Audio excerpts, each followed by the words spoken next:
The millionaire's daughter, 7-year-old Elara Whitford, lived in a mansion filled with marble floors and glittering chandeliers.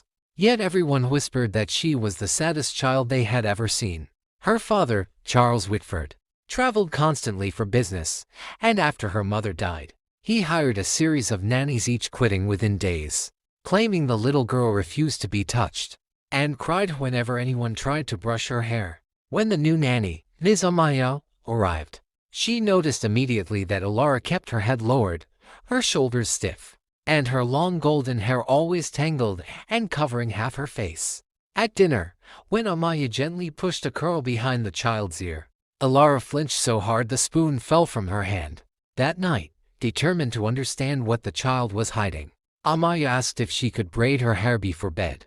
Elara refused at first, tears filling her eyes. But something in Amaya's calm voice and steady hands gave her the courage to whisper, "Okay, just be careful."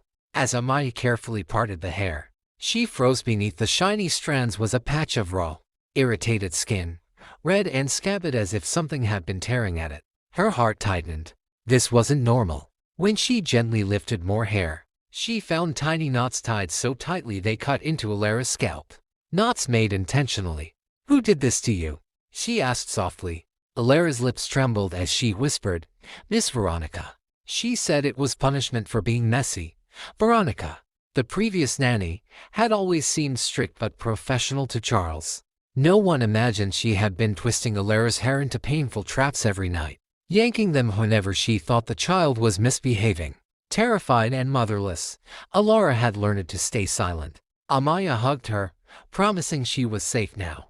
The next morning, she confronted Charles, who was shocked, ashamed, and furious that he had missed the signs. He immediately contacted authorities, and Veronica was arrested for child endangerment. But the healing truly began at home.